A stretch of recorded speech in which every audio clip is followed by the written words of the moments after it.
What's up, y'all? We're down in the building today. We're just hanging out. We're going to be doing a little bit of work to my bike. There's been some things that I've been wanting to change on it.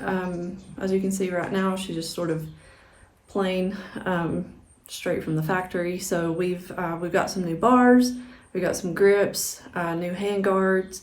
Those are the things we're going to be putting on today. And then I actually do have some new decals that are on the way. It's probably going to be a couple more weeks before we get those, but I figured we go ahead and at least start making some changes on her. And I think Brent's going to kind of explain a little bit better what we're doing, and he can tell you a little bit more about the parts we're going to be using. So just sit back and enjoy the transformation. All right, so basically you can tell right now it's all factory, it's all stock bars minus these TUSK hand guards that the guy we bought it from, he had put on the bike. They don't really fit right. You can see they kind of point up in the air where the controls are down a little lower. So this one's a little bent because it's been laid over on this side a time or two. So we're going to get rid of those, and we have some that better fit the bike.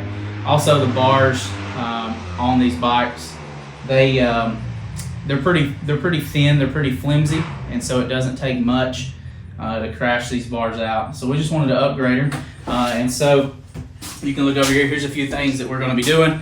Of course, we are not advertising for anybody. These are just certain things that we chose. We did choose the RENTHAL FATBAR. I believe this is the Ricky Carmichael bend. And they're the 1 1/8" tube at the bottom at the bases for a little more strength, a little more rigidity. They do come out to the standard 7/8 out on the ends. So we'll be putting those on the nice red bars. Got your bar pad.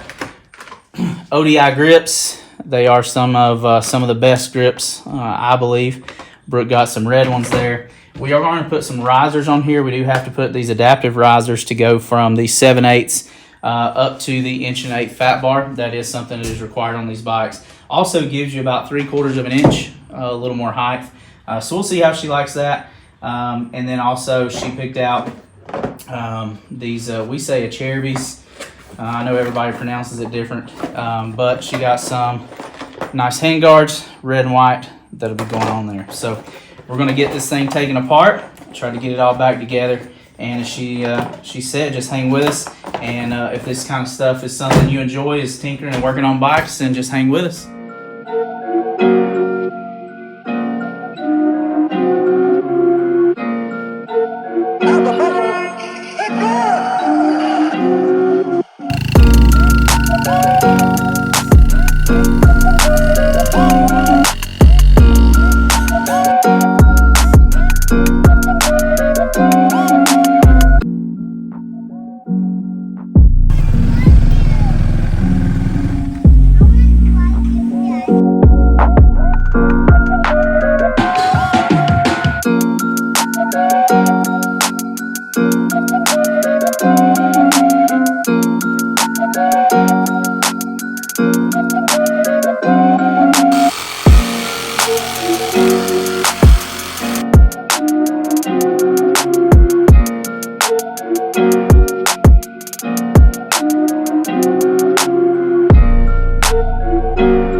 All right, so here it is.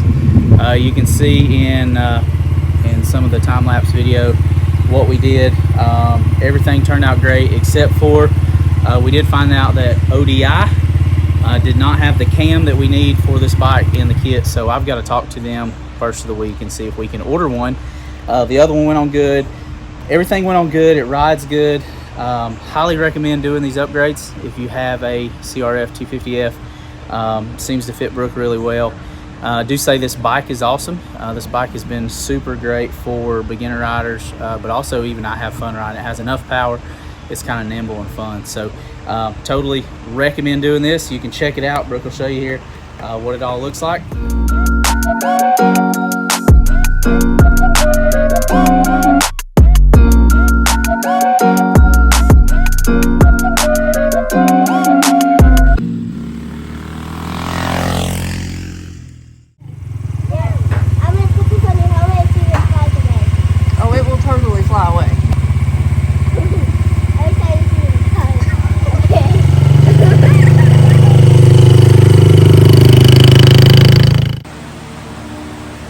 Dragonfly just landed on Brent's head.